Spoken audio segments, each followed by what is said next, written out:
So thank you all for being here. This is Start Fundraising Now, your formula for year-end asks. My name is Caitlin Durkin. I'm the manager for Network Partner Relationships at Best Friends Animal Society, and I'm really honored to be your moderator for today. I want to start by thanking you all for being here. Thank you for your time today. Thank you for the work that you are doing every day. We at Best Friends are grateful to just have a small part in making your really complex, challenging jobs a little bit easier. Thank you for being here. I also, before we get started, want to just call out anybody who is experiencing the impacts of the hurricanes. We know the national news has moved on, but you all are still really deep in it. There are resources available right now. If you are having trouble navigating those, please just contact us, bfnetwork@bestfriends.org. At minimum, we're going to be able to put you in the right direction. So we want to be here for you, and we're still thinking of you. All right, so let me get us started with just the boring stuff so then we can get into the real thing. So first off, we appreciate your feedback. At the end of our presentation today, we're going to have a one-question survey on if we used your time well. Of course, we want to make sure that we are using your time well, so please fill that out. Also, our email if you want to submit any longer form feedback. We will make the webinar recording and the presentation deck available in about 3 business days. That will be emailed to you. You'll see that our presentation deck has some small parts that we're going to call out, but we also want to provide like full examples to help you with writing. So that'll be useful to you, I think. And then last, I'm going to do a quick review on using Zoom because they always are changing everything on us. So first off, if you want to use closed captioning, we have that enabled on our end. You will also have to enable it on your side so that you see it. So that's this purple box at the bottom. You want to click it until it says hide captions because that means they're already showing. You also on Zoom have 2 ways to interact with us. The first is the chat. You've already been using that, and that's great. So that's that blue box here, and you can select who you're contacting. So by default, you're going to contact everyone inside of the webinar, attendees included. You can also select just to contact the moderator and the panelists. And this is a great place to put your reactions, your ideas. If you had something that works really well that somebody else in this webinar can learn from, we want to hear that. You all are the experts on the work that you're doing, so we want to platform you there. We also have the Q&A, and that's that red box at the bottom. You'll type in the question. This will just go to the panelists and the moderator. Please put your questions here. It helps us run reports on what you're asking for. It helps them stand out to us. And so we will get to as many of your questions as we possibly can. Even if we don't, we'll use it to inform stuff later on. All right. And now let's get into the good stuff. I get to introduce our amazing panelists today. So first we have Whitney Zoghby, Executive Director at Pause Forever. She is here speaking to us as the director of a private organization who does fundraising really effectively, really well. She's going to provide specific examples and also show you how they performed, how much money she raised from those. We also have Michelle Dosson, who is the Pacific Regional Director for Best Friends Animal Society. They are here because they have, of course, a lot of experience working with organizations through Best Friends, but they also have a background working for a municipal organization in Virginia. We know fundraising for municipal organizations is a little bit weird, so we want to flag that and help you work through that. And then finally, we have Sarah Goldberg with us, the Philanthropy Advisor for Best Friends Animal Society. And she's going to be the one to get us started today with a really effective formula for doing your year-end asks. So without further ado, Sarah, can you get us started, please? Sure can. All right, so I saw some survey data from everybody who's joining us today, and you guys are all over the map. Some of you have a paid fundraiser. Some of you are doing it on your own with paid staff who are, doing multiple jobs throughout the day. Some of you are volunteer-based, shelter, contract, all sorts of things. So one thing I want to say is wherever you are from now until the end of the calendar year, do not worry because there's information for you to take from this webinar and put into action tomorrow. So in the ideal scenario, when I work with our shelter and rescue partners, my goal as a fundraiser is to be communicating with our supporters all throughout the year, but not like stalking them, communicating with them, just subtly keeping in touch, keeping them informed. So you start forming a really authentic relationship. And so that is as simple as sending out a newsletter 4 times a year. So a quarterly newsletter via email. It can be as just a page with some impact updates, a great story, and what's coming next and what you need help with. You can put a soft ask in these newsletters, or you could just use them as let's let everybody know what we're doing, what's been going really well, and what's coming up. So 4 times a year with that. Ideally, you're calling your supporters after they give you a gift. So a quick thank you phone call.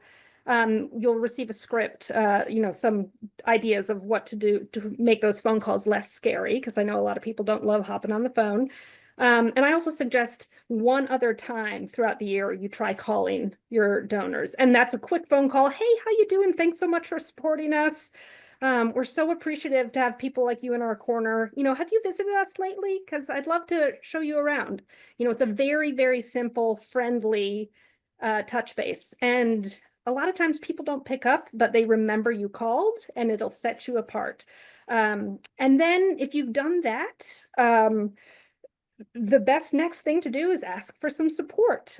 These folks have supported you in the past. They've come to your events. They've adopted from you. Maybe they're your volunteer. Ask them to support you financially, because every other nonprofit in the universe is likely asking for support, usually from mid-November until the end of the calendar year. So one thing with that, basics of donor cultivation: if you haven't done newsletters consistently, if you've never tried calling anybody, if you've written them a handwritten thank you note when they gave their gift and that's it, don't worry. You can still send a year-end appeal, because we're going to give you the tools to send really thoughtful year-end appeals. And I should say, I will try to not use jargon, but an appeal is fundraising jargon, an appeal for resources, but really it's just a year-end ask letter, and you're asking for money, but in a very nice way. So that's basics. We can go to the next slide. So we're in October, so I still kept this up there. October is when, best friends, when we start doing our prep for our year-end asking season. So we clean up our data, however you have your donor data stored. It's always easier to put in clean data, whether it's an Excel spreadsheet or a donor database, than have to do a big clean. But we want to do our best to clean up what we got and to know who we're going to send a letter to. So we clean up data, we draft our letters, snail mail, some emails, getting you guys started thinking about your stories, who's the pet that really stands out to you, getting any photos together, thinking about your social media campaign that will go alongside your snail mail and emails. Everybody has heard of Giving Tuesday. We want to think about that day for sending out email blasts. We want to schedule printing, whether that's in-house or at a local printer. And then big thing is manpower. If you're going to do things in-house, you need people to help you stuff envelopes, put labels on, handwrite some. So that's October. So you still have, what is it, 9 days, 8 days left? Plenty of time. And you do the best you can. So then November is when we do the work. We're printing, we're stuffing address labels, and ideally we get these letters, if you're sending snail mail, which is, if you're not going to if you're only going to send one snail mail piece a year, because I know some of you are really small groups, and the thought of doing that, if you have 2,000 people, is really overwhelming.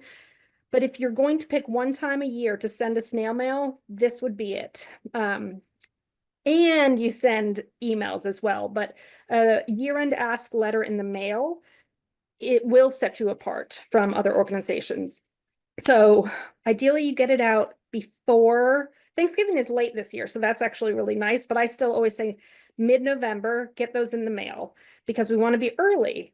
The early bird really does get the worm.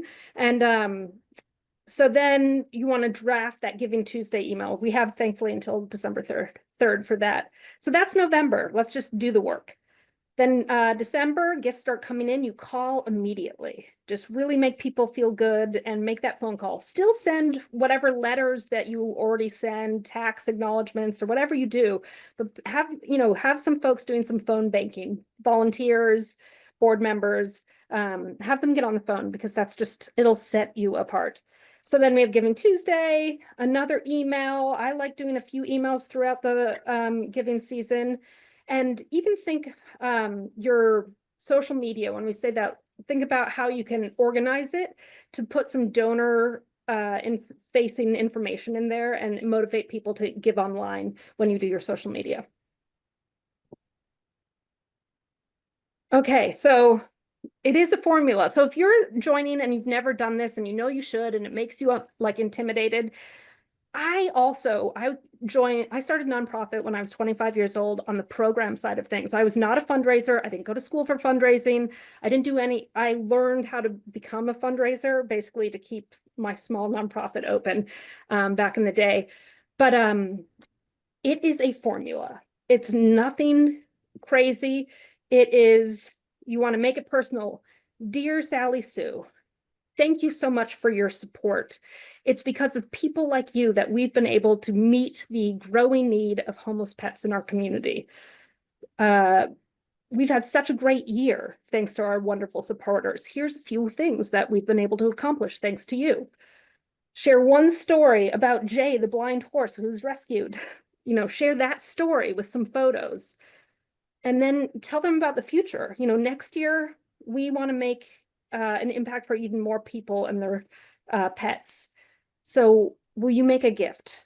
Sally Sue, will you make a gift this next year so we can start 2025 out as strong as possible? So that's it. Every year, Best Friends changes the data, changes the story, but it is the same formula every time. So once you learn it once, it takes the scary right out of it. All right, we can go to the next one.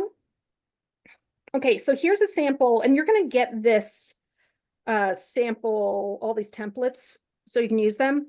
And I should say that I've shared this template with a lot of groups across the country, and I know I can because you guys are all going to, if you choose to use this, you could use the whole thing, but make it your own. Make it your story with your data, with your numbers. Or you might be like, oh, that's what it is? Oh, I'll just take a couple sentences from this and I'll do my own thing. But I wanted you guys to see how, really, it's kind of like a paint by numbers. You can figure this out. So ideally you do a mail merge. So it's not just dear friends, we want to mail merge these letters, even whether it's, you're sending it out through Constant Contact or email. It's very nice at this time of year when you're going to ask somebody for support that you make it personal. So Sorry to interrupt, Sarah. Can you speak to more what a mail merge is and how it works? Every single time I do a mail merge, which is like 3 times a year, I have to go onto YouTube and say, how do you do a mail merge in Word? Every single time. And so what mail merge is basically you have a list of data in a spreadsheet like Excel, where the column starts first name, last name, address, all of that. You have all those separate columns. And then when you create a mail merge in a Word document, there's literally, I'm not the greatest at explaining it, but you make a few clicks and magically you pull the data from that spreadsheet and it auto populates. Let's say you're sending out 500 letters. Once you click, go, it mail merges. So you have 500 individual letters that has the first name, dear Sally Sue, dear Whitney, dear Sarah, all 500. So, but I would say I could not teach it. I would show you the the YouTube video because it's very good. And I can include that. I can make sure that you guys see that. So, but it does start, you have that Excel spreadsheet with all your data clean, ideally. So this is, like we talked with the formula, the team and I, insert your shelter name. We've worked so hard this year trying to save as many pets as possible. We couldn't have done it without people like you supporting our life-saving efforts. We don't want to bury what this letter is about. We want it to be up top. And I'm not saying people like you who fund our work, because you can send this to your adopters, your volunteers, Some of them might not have given you a donation at this point, but anybody in your universe can get this letter because they have, whether they just liked something and shared it, they have supported you. Our goal is we're going to motivate folks to make a donation to your organization, but we want to start at the very beginning and not bury the purpose of this letter. But it's really thankful. It's, and it's honest. My full-time job now is a fundraiser. Nothing makes me happier than connecting individuals who they show themselves to our organization by giving money. They don't, for whatever reason, they can't volunteer, they can't adopt more, they can't foster. So how they show their love to us is by donating. And I think those people deserve as much thank yous and recognition. And this letter does that in a really nice way. So thanks for supporting our life-saving efforts as the year began. We knew we had an uphill road, blah, blah, blah. I'm proud to say we cared for this many pets so far in 2024. Donors come in a mix of two or one or the other, head and heart donors. Head donors are ones that want to see what's the impact on my donation. They're also not going to want to read all the like warm and fuzzies that probably all of us love reading and telling. So we want to tell the head donor data up top. So that's why I suggest your second paragraph is straight to the impact. We cared for 500 pets this calendar year, and that's up from 350 at this time last year. And that wouldn't have been possible without people like people who support us. Your generosity not only saved lives, blah, blah, blah, blah, blah. So that's the beginning. It's really clear what this is for. And we also got that head donor who's distracted quickly. They're in. They're like, okay, this is great. We can go to the next slide. Is the middle. This is your story. Let's talk about some of your programs and just like I don't want to use fundraising jargon with all of you, not knowing how much you know about fundraising. Don't use animal welfare jargon in this part, because just because somebody has adopted and volunteered, they might not know TNR, or, we want to spell out some things for them. But one thing that anybody who likes supporting animal groups, they know adoption, transport, spay, neutering, these are things that they know. So if your organization does some of those buzzword programs, consider highlighting some or all of them, but also brief. I'm a big fan of a one-page appeal. Whitney has her own style of appeal, but I like brief to the point because we don't want to lose people. So you helped us insert that story about that pet, tell the story, couple sentences, picks. And then your support helped us, highlight one of your top programs that has like the biggest number, because we want to wow these folks too with what they helped you guys do. So then we can go to the next slide. So the end, we got to remind them what they're here for. As we reflect on this year, we are proud of what we accomplished and all the lives we saved, but the need continues to grow. We want to be there to help pets and people that need us in 2025. Will you join us? Sally Sue, will you consider making a special gift for the animals? Please use the enclosed envelope. I'm a fan of enclosing an envelope. Even if they don't use it and they go online and make a donation, it's a psychological thing like, oh yeah, they want my money. Or visit your donation link to help us care for even more animals. I also am a fan of, if you send out a snail mail, usually in the lower right-hand corner, I would put a QR code to your donation page. So people, when they read it, they can, they don't have to like type www. Donation thing. So consider just putting a QR code. I also Googled how to do that. I had no idea, and it was very easy. But I'm a fan of that. And then that's the letter. All right. So now we're going to move on to a couple of examples that are going to use Sarah's formula, but also play with it a little bit. You all have unique context, so we want to make sure that you're approaching this in a flexible way that's going to work best for your communities and your animals, your work. So all you, Whitney. Thank you. Just wanted to preface this by saying I have a sinus infection, so thankfully I still have my voice, but bear with me because it's not all there. I also just wanted to let everybody know that, like it was mentioned, you can do bits and pieces of this and still be successful. My organization has a method that's worked for us, and we have paid staff. And I realize that not everybody is in that position, but if you just are able to do, a quarter of this or do it in baby steps, you'll see a huge impact, trust me. And so I don't want you to feel overwhelmed by some of these examples that you're seeing. We're giving them to you as a resource for you to use as little or as much as you're able to. So I wanted to share this example and just point out a couple of important things about it. Yes, it's 2 pages, which Sarah doesn't typically recommend, but that formula has worked for us. And what we're able to do with those 2 pages is tell both a cat and a dog story, because we find that we have supporters who specifically like one or the other, and then of course some that like both, but that way we can do a story for both cats and dogs. You'll notice we also have some notes at the top and bottom of the letter that indicate we have a matching gift. And so I highly recommend that you all find a donor of yours who's willing to put a match towards your end of the year campaign or any other campaign you do. This specific letter was our end of the year last year campaign. Now you may not have a $20,000 match, but even 5,000, 1,000, you can combine multiple donors to make that matching gift. It doesn't all have to come from one person.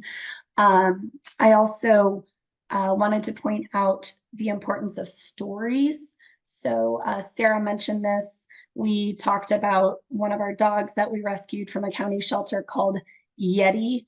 And so we talked all about Yeti being rescued and how he's doing in the shelter. And then on the cat side, we talked about Mickey and Daisy. So it's really important that you're finding stories, preferably recent stories. So, it could be an animal that is still in your care, it could be an animal that was recently adopted, but you can even pull things from social media. If you don't have, a marketing staff person, make it easy, but make sure it's a story that really resonated with the community, and then use that here. Next slide, please. Yep, so that highlights the match fund there. Thank you. And so again, I wanted to share the total raised because, feel like that's important to know out of how much we put in. Thankfully we have a professional printing and mailing company that is a sponsor for us. So if you all, I know sometimes you'll end up printing your own letters, and it can be very time consuming, and it can actually cost you a lot in your ink and resources. So definitely if you have a local printing company that you can go to and ask for sponsorship, ours gives us about $2,000 worth of sponsorship each year on our printing services. And then all we have to do is put their logo and name in our gala and give them all the sponsor benefits for that amount. So definitely recommend doing that if you have a local printing company in town. And also just to give you an idea of what our organization looks like, we raise about $500,000 in donations each year. So hopefully that gives you all an idea of amount raised versus our total income coming in. Now this amount raised was specifically for this letter. And so we do a combination of mailed letters and emails, as you'll see here in a minute. Some additional costs to consider, which I didn't break out because that gets into the weeds, but we do have a donor database. So we pay a quarterly fee for that. If you're able to afford it, I highly recommend it because it's so much easier to track your donor data that way than through an Excel file. Of course, we have fundraising staff that can help develop and write the letter, but with the formula that Sarah talked about, you don't need an expert to do that. You can start small and use your volunteers. And then my time is spent using handwriting personal notes on our higher level donors. We have found that to be very successful. And that's actually advice that Sarah gave us. And we've noticed that those donors actually, if they've lapsed, and I write them in handwritten note and handwrite the outside of the envelope as well, they donate again when they get that letter, or they increase their donation amount. This is an example of our spring campaign. So the reason that I wanted to include this spring campaign and end of the year campaign is to just share with you all how important it is to get into a pattern of campaigns.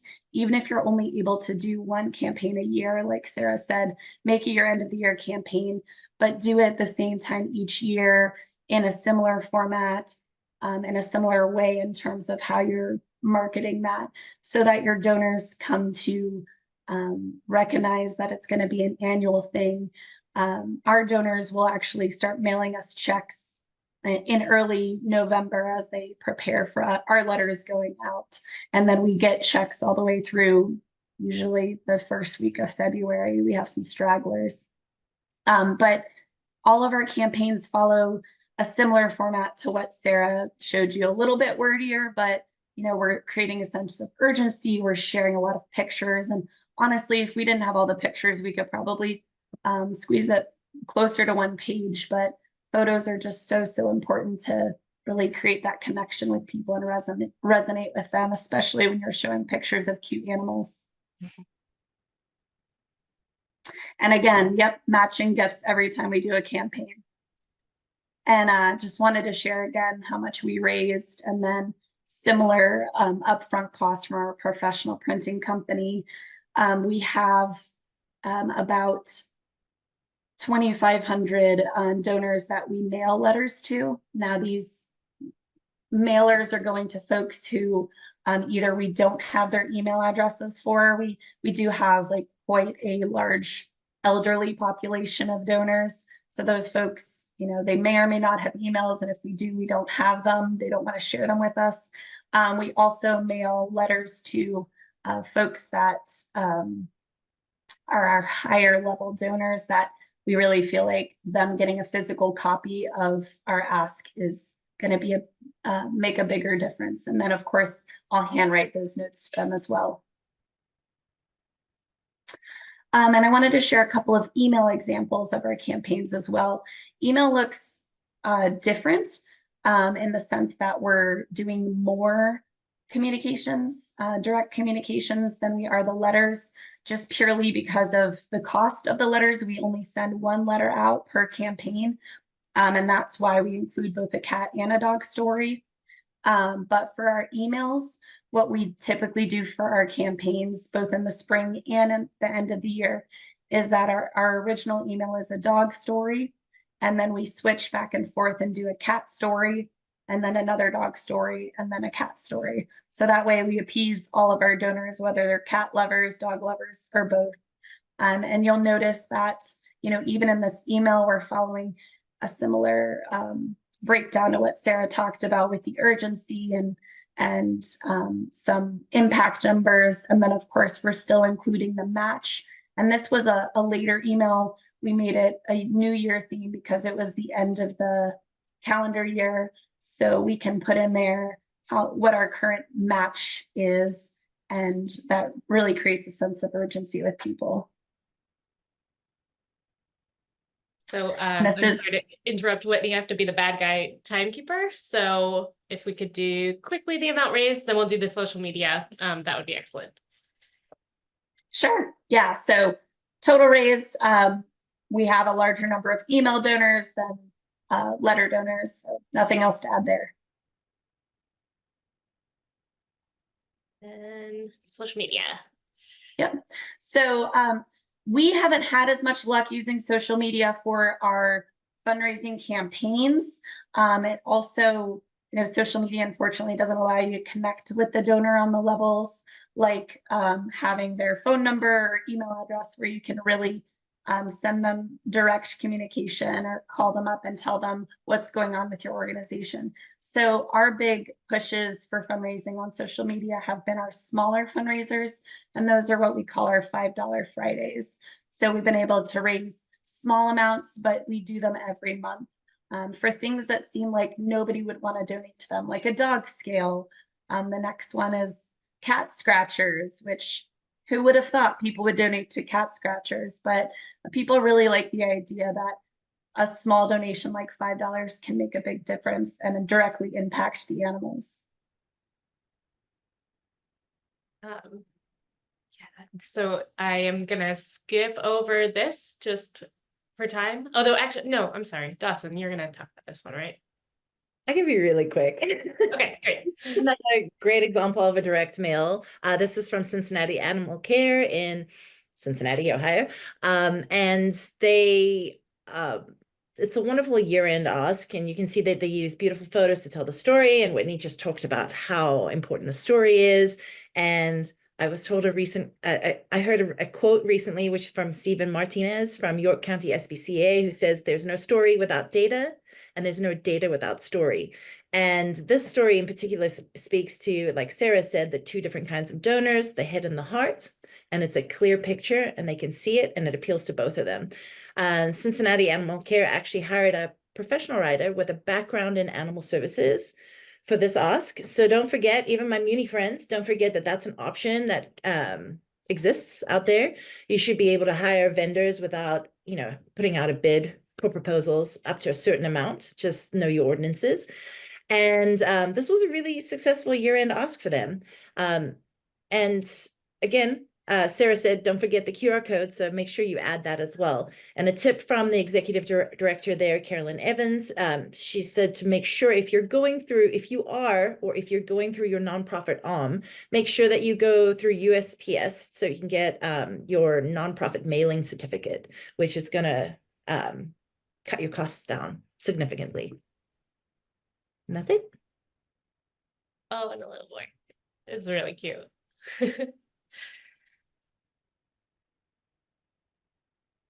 All right, this is me too. All right, y'all can read the slide as I speak, but animal services, so municipal animal services departments aren't typically revenue generating departments. Big shocker there. And they really shouldn't be, right? We should be putting all of our money back into our programs.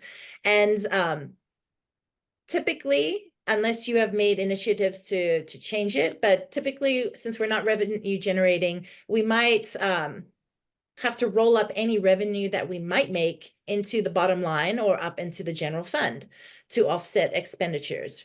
I suggest finding a way to protect your individual donations, right? Find a way that you're able to keep what your community wants to give you. There are local ordinances, and they exist for a reason, that regulate donations. They typically exist to prevent people from donating like everything and anything, including harmful items, right, to the county or the city. But that can also unintentionally limit your ability to accept and keep donations. Establishing special revenue funds or donation funds could help you out in that aspect. And you just work with your finance department and, of course, your county or city attorneys. You can also look to get a resolution passed by getting a council person or commissioner to sponsor it. And we have an example of that coming up. And you'll also get that. Oh, there we go. You'll also get that example sent out to you.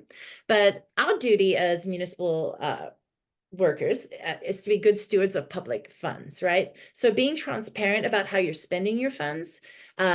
We all know that future budget enhancement requests tend to be more seriously considered, even if it takes years, right? If you can show that you can get the money on your own first. So suggestions are pitching pilot programs. And once you have the ability to raise money for a specific function or item, right? My job as a municipal director was to prove that this is a core service. Whatever I was pitching is a core service that we needed, and I was going to fundraise for it first. What if they say no? So stop gaps for that is that can you build a wish list for in-kind donations? So that's pretty simple, right? Everybody uses Amazon wish lists now. Another resource is, if you wanted to build out a program, is community partnerships for specific programs.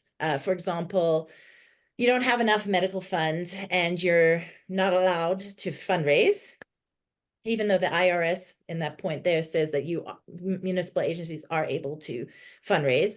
Can you work with a community partner, like at a clinic, to establish a medical fund that your community members can call in and donate directly to? And that works for many programs. Like, you're not limited to medical. You can do it for anything, equipment, supplies, pet supplies, anything. And of course, I probably skipped over, but the easiest way to fundraise as a municipal agency is to work with a 501c3 fundraising arm. Typically, we call those Friends of groups with animal services. That is going to be the easiest way. Like, my experience was, one time before I worked with my 501c3 arm, this is me in my baby director stage, I didn't realize how difficult it was for me as a muni agency to accept a grant. But I went through the municipal process, and we had to go through city council to get it approved. And that's not going to change. That exists for a reason.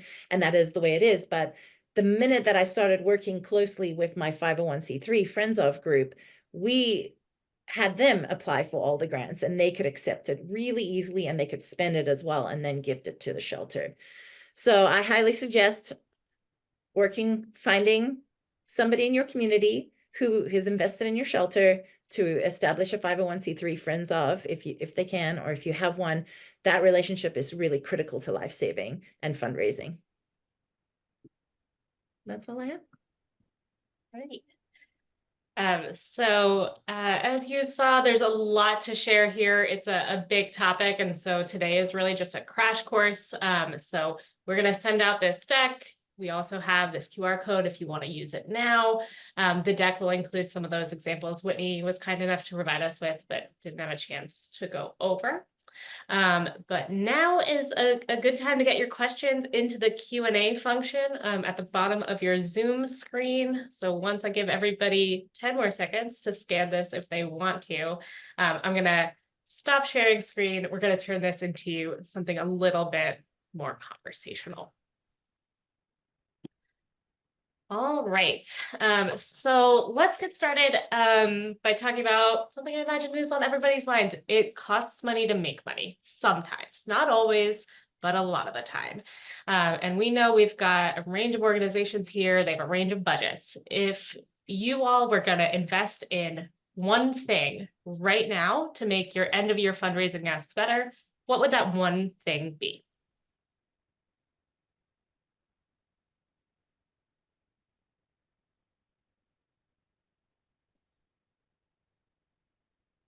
For me, it would be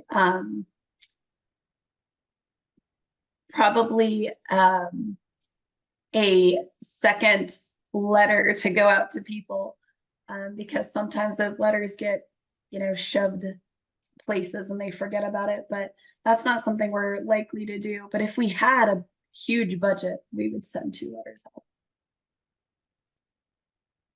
I'll say one that's probably familiar to folks is it doesn't directly cost money, but just more time. That is just devoting the time to doing this work is essential, and we all need more of it. And on the municipal end, same as Sarah said, I would invest more time in building relationships out with my fellow departments. So maybe public works or public utilities. Do they have mailers that already go out? And can I get on there? So it's kind of sneaking in that way. So saving money, but investing more time. The relationship building is really critical in municipal, and being scrappy, right? Because we don't have a direct way often to fundraise easily. And that is something that, our fellow departments can help out with. We also got some questions about format. And so we have looked today at 3 different formats, snail mail, email, and social media. Is it still worth it to do snail mail? Do people really open that? Should folks here be directing more resources towards social media or less? Let's just revisit that for a little bit. I can pop in quick that Best Friends will forever and always do a combination of all of it. But we adapt as we learn and grow and have more time. So if anybody's ever been to the sanctuary, you get to see our original newsletters that have now turned into the magazine. And they used to be like just printed on white paper. And as we learned more technology and had more people, we just keep adding to what we do. But the biggest thing, and I saw a few questions, we stay consistent. So Yeah, it's not so yes, direct mail is always going to be important and always essential, but we don't do it. We've definitely done less direct mail as technology and social and email has become more present.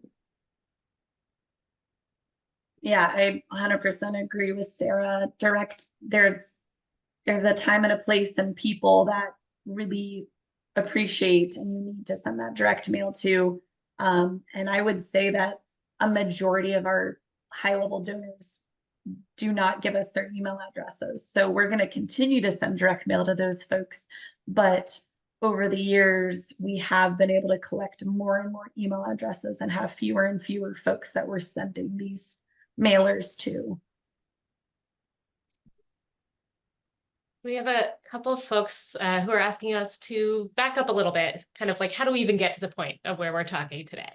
So one of them from Misha, who has a new rescue, they don't have year-end numbers yet. So how would you recommend that they appeal to that head donor in addition to the heart donor with their story? I could pop in quick. Nobody has year-end numbers yet. So whenever you write the letter, use the data you have. And I always suggest, cared for, the animals that you've cared for means every animal, not just every animal that's been in your foster rescue organization. It's any animal you made an imprint in, use that number. And also any programs that have higher numbers, if you did vaccine clinics and you vaccinated 500 animals, use that because that number is bigger than if you spayed and neutered 40. Because it is, the bigger the number is good. But don't worry, nobody has year-end numbers yet, so just use what you have. Yeah, and Misha, you're ahead of the game planning to have those year-end numbers, so that's Yeah. excellent. You've got something to work with. We also have Amy asking us, how do you start building your email database so that you know who to contact that way?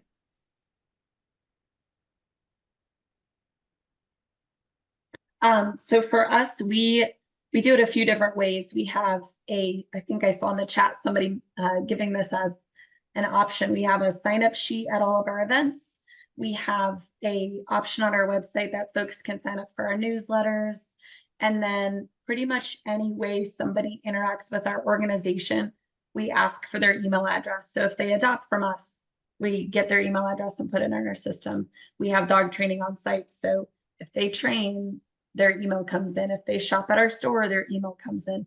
And of course, they have the opportunity to unsubscribe, but we collect information through all of our different portals.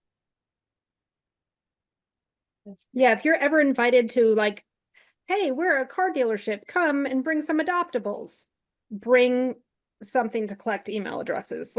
Every place you go to, bring a way to collect people's email addresses. And that's how Best Friends founders used to stand outside of grocery stores with a folding table when we founded 40 years ago. And that's how they built our database of supporters, is they collected, it was mailing addresses then.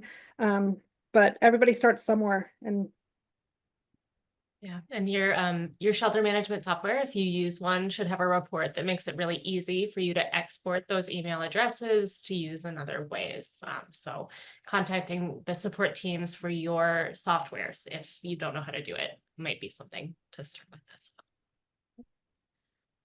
well. So we're talking about software. We're also talking about what's worth investing in. You mentioned, believe it was Whitney, that if you have the opportunity to pay for a donor management software, that could be really useful. It's a lot quicker than using Excel. We know there's some free databases available. So Kim is asking us, how do you all feel about Daddy or GiveButter? Do you have any recommendations on using those free options or not? Whitney, what do you use? We use Bloomerang. I don't know that there's a system out there that's absolutely amazing and does everything. But we've had a lot of success with with Bloomerang for our needs. I know I just saw GiveButter pop up. So I know GiveButter is free. However, when someone donates, I believe that they have to pay like an extra tip or something like that. So Yeah, it's from like a my requested thing. perspective, that's always been a little bit of a concern to turn off donors.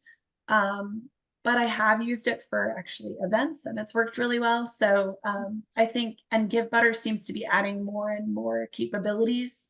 So it's looking promising. Yeah. And for Best Friends has a lot of network partners that use Give Butter and love it, absolutely love it. But I think the biggest thing is do your research, call them on the phone, and Give Butter is free now because it does at the donation site. It says, hey, we offer who you're donating to this free. Will you add a tip? I think they literally call it a tip. So your donors don't have to. But I wouldn't be surprised in a few years if Give Butter is no longer free. That, they're being nice right now because they're new, but a lot of people do like it. But do your research. We can include hopefully a web link. I did a webinar about donor data and the importance of it.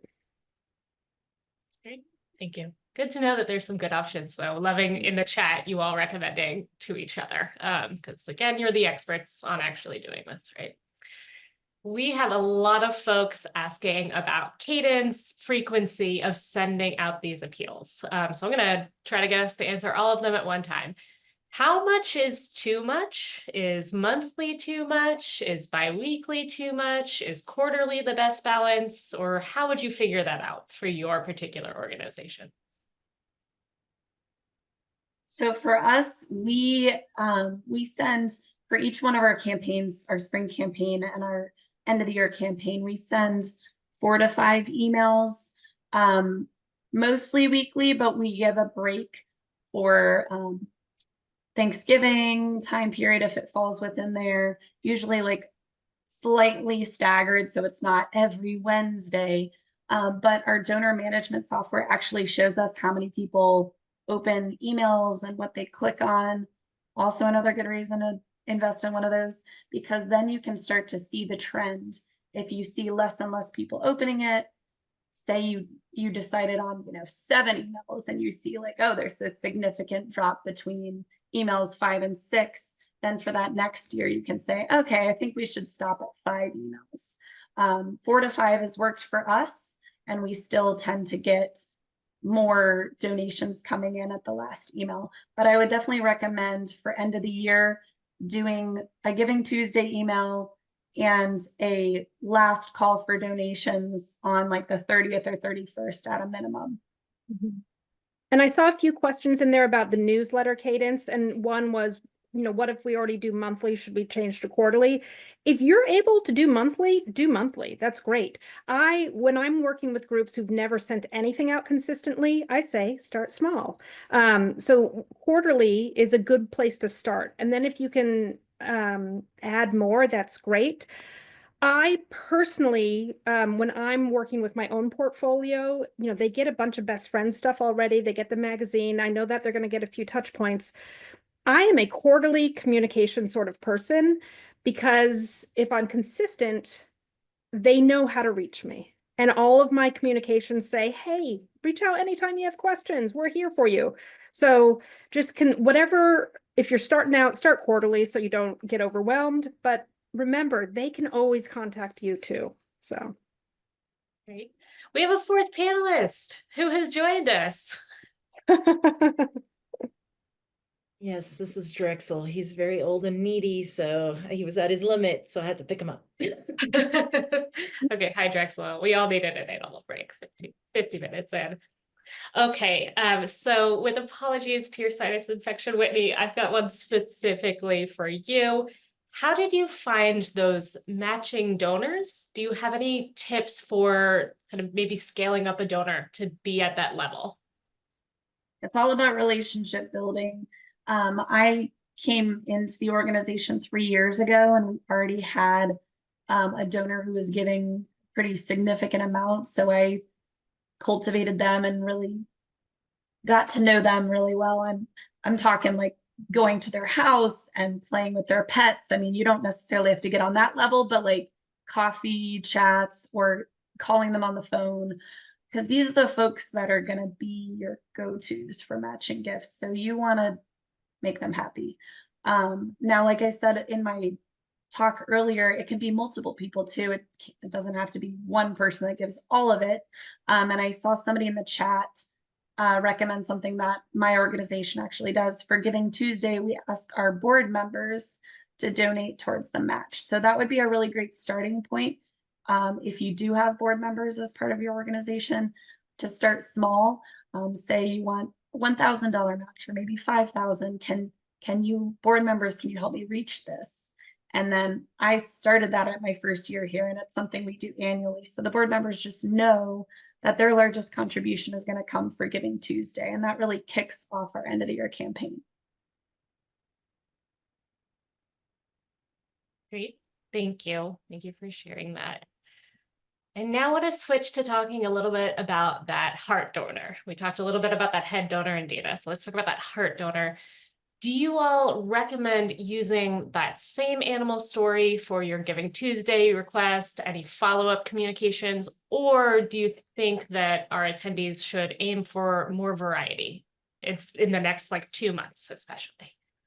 I would say for sure more variety, because it's a great way to, highlight a dog here, highlight a cat here. I see people have horses as well, Best Friends does. So we use all of those touch points to talk about a new pet. I've seen groups try to, over the course of 4 weeks, take their readers on the idea that they're going to take them on this journey and keep every time share another chapter in this pet's journey.